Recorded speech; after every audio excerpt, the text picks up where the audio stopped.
Hello dear students, स्वागत है आप सभी का। आज हम आपके लिए लेकर आए हैं पाइथागोरस प्रमेय, जिसकी रचना हमारे ग्रेट मैथमेटिशियन पाइथागोरस के नाम पर ही की गई है। और ये पाइथागोरस हमेशा समकोण त्रिभुज, कौन से पहले बच्चों, समकोण त्रिभुज पर ही लगाई जाती है। हमेशा ध्यान रखिए, समकोण त्रिभुज में आप भुजाओं की माप ज्ञात करने के लिए पाइथागोरस प्रमेय का प्रयोग करते हैं। पाइथागोरस प्रमेय क्या है बच्चों, कि किसी समकोण त्रिभुज में सबसे बड़ी भुजा का वर्ग अन्य दो भुजाओं के वर्गों के योग के बराबर होता है। या आप यूं कह सकते हैं कि समकोण त्रिभुज में कर्ण का वर्ग अन्य दो भुजाओं के वर्गों के योगफल के बराबर होता है, उसे हम पाइथागोरस प्रमेय कहते हैं। आइए हम सबसे पहले हम जानते हैं इस त्रिभुज के विभिन्न अंगों को। जैसे कि आप यहां देख रहे हैं, जो सिंबल बना हुआ है, इस सिंबल का मतलब है कि यह क्या है, 90 डिग्री का कोण है, समकोण है। और यह समकोण जिस भुजा के ऊपर बना हुआ है उसे हम नाम देते हैं आधार का। और 90 डिग्री का कोण बनाने वाली भुजा को हम कहते हैं लंब। लंब मतलब 90 डिग्री का कोण। और 90 डिग्री के ठीक सामने वाली जो भुजा होती है उसे हम कहते हैं कर्ण। सो डियर स्टूडेंट्स, एक फैक्ट याद रखिएगा, समकोण त्रिभुज में कर्ण सबसे बड़ी भुजा होती है। ठीक है क्या बच्चों, तीनों भुजाओं में लंब, आधार और कर्ण, इन सभी में कर्ण जो है सबसे बड़ी भुजा होती है। ओके, सो इसलिए कहा गया है कर्ण का वर्ग अन्य दो भुजाओं के वर्गों के योगफल के बराबर होता है। आइए इसकी मदद से हम भुजाओं की माप ज्ञात करते हैं। सो डियर स्टूडेंट्स, जैसा कि आप यहां देख रहे हैं, ये समकोण त्रिभुज है जिसकी भुजाएं AB, BC और AC है। इस AB भुजा की माप जो है 4 सेंटीमीटर है, BC भुजा की माप 3 सेंटीमीटर है। मतलब आपके सामने लंब और आधार वाली भुजा की माप दी हुई है। अब आपको क्या ज्ञात करना है, कर्ण। तो पाइथागोरस सूत्र क्या है हमारा, कर्ण का वर्ग बराबर लंब का वर्ग प्लस आधार का वर्ग। तो फॉर्मूला याद रखिएगा बच्चों, फॉर्मूला आपके लिए बहुत काम आने वाला है, बहुत इंपॉर्टेंट फॉर्मूला है ये आपके लिए। क्या, कर्ण का वर्ग बराबर लंब का वर्ग प्लस आधार का वर्ग। अब कर्ण वाली भुजा AC, तो हम लिख लेंगे AC का स्क्वायर। लंब वाली भुजा AB, तो हम लिख लेंगे AB स्क्वायर। और आधार BC square. Okay dear students, अब आपको क्या करना है, इनकी वैल्यूज को पुट कर लेना है। सो AB जो कि कितना है, 4 सेंटीमीटर है, और AB स्क्वायर मींस वैल्यू का स्क्वायर हो जाएगा। वही BC आपका 3 सेंटीमीटर है, तो BC स्क्वायर सो 3 का स्क्वायर। इसके बाद आपको क्या करना है बच्चों, 4 का स्क्वायर कितना होता है, 16 और 3 का 9, तो 16 प्लस 9। सो पहले बच्चों कितना आएगा आंसर, 25। अब लेकिन ये तो क्या आया, AC square is equal to, हमें तो एग्जैक्टली क्या चाहिए, AC कर्ण। सो हम क्या करेंगे, इसका स्क्वायर हटाएंगे।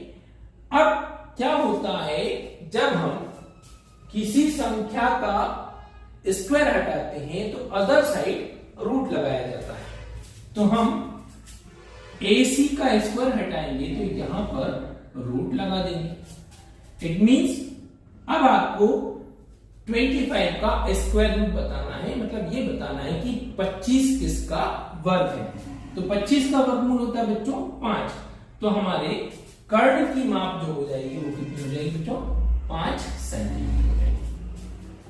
ओके बच्चों, आइए कुछ और सवालों की मदद से हम अन्य भुजाओं को ज्ञात करते हैं। सो डियर स्टूडेंट्स, जैसा कि अब आप यहां देख रहे हैं, इस समकोण त्रिभुज में लंब वाली भुजा की माप है और कर्ण वाली भुजा की माप है। कौन सी भुजा की माप नहीं है, तो आधार वाली भुजा की माप नहीं है। इसका मतलब हुआ कि हमें इस समकोण त्रिभुज में किसका मान निकालना है, आधार वाली भुजा का मान निकालना है। तो अब हमारा पाइथागोरस फॉर्मूला क्या कहता है, कर्ण का वर्ग बराबर लंब का वर्ग प्लस आधार का वर्ग। अब जबकि हमें क्या करना है, आधार ज्ञात करना है। तो आधार के लिए बच्चों हम यह फॉर्मूला लिख सकते हैं, आधार बराबर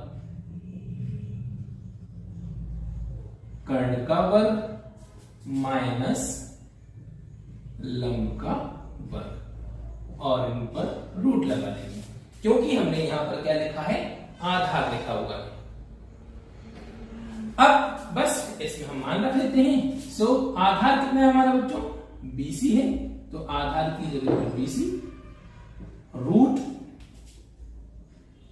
कर्ण जो कि कितना है 10, तो 10 का स्क्वायर माइनस लंब कितना 8, तो 8 का square. BC is equal to under root 10 का स्क्वायर 100 माइनस 8 का square 64। BC is equal to under root 100 minus 64, तो बच्चों आपका आंसर आएगा 36। अब 36 पर बच्चों क्या लगा हुआ है, रूट लगा हुआ है। अब जब रूट लगा हुआ है तो मतलब हमें 36 का स्क्वायर रूट मतलब वर्गमूल निकालना है, और जो कि कितना होगा 6 सेंटीमीटर हो जाएगा, है ना बच्चों। तो इस तरह से हमने हमने क्या निकाला था, कर्ण निकाला था, फिर अब हमने आधार निकाल लिया है। आइए एक और सवाल की हेल्प से हम क्या करते हैं, लंब ज्ञात करते हैं। डियर स्टूडेंट्स, जैसा कि आप यहां देख रहे हैं, AC कर्ण जो कि आपके लिए 26 सेंटीमीटर दिया है, BC जो कि 10 सेंटीमीटर दिया है, मींस आधार आपको दिया है। मतलब आपके सामने कर्ण है, आधार है, अब क्या नहीं है, तो आपके पास लंब नहीं है। इसका मतलब क्या हुआ, इस समकोण त्रिभुज में हमें लंब ज्ञात करना है। सो आपके सामने पाइथागोरस का फॉर्मूला लिखा हुआ है, कर्ण का वर्ग बराबर लंब का वर्ग प्लस आधार का वर्ग। अब जब हमें लंब ज्ञात करना है तो हम लंब के लिए फॉर्मूला बनाएंगे, तो क्या होगा, लंब बराबर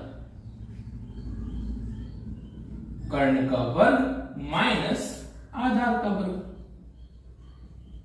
तो इस तरह से बच्चों आज हमने कर्ण के लिए, आधार के लिए और लंब के लिए, तीनों के लिए फॉर्मूला सीख लिया है और इस पर रूट लगा देना है, ठीक है। सो लंब बराबर अंडर रूट कर्ण स्क्वायर माइनस आधार स्क्वायर।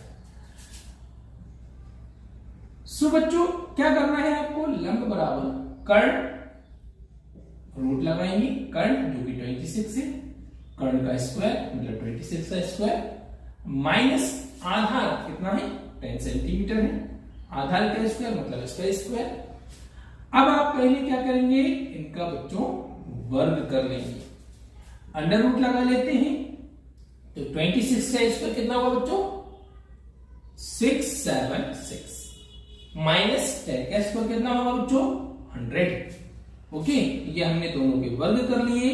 अब इसके बाद हम क्या करेंगे, दोनों को माइनस करेंगे। माइनस करते हैं तो 676 माइनस 100 तो बचता है आपका 576, और 576 पर क्या लगा बच्चों, रूट लगा हुआ है, मतलब आपको 576 का स्क्वायर रूट मतलब वर्गमूल आपको ज्ञात करना है।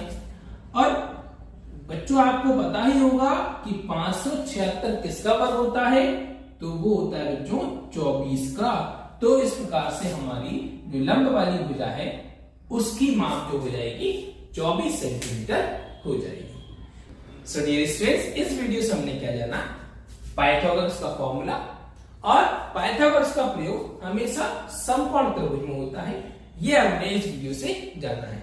आई होप आपको ये कंसेप्ट एकदम क्लियरली समझ में आ गए हैं। वीडियो पसंद आई तो वीडियो को लाइक करें, चैनल को सब्सक्राइब करना न भूलें। इसी के साथ मिलते हैं हम अपने अगले वीडियो में, तब तक के लिए जय हिंद, जय भारत।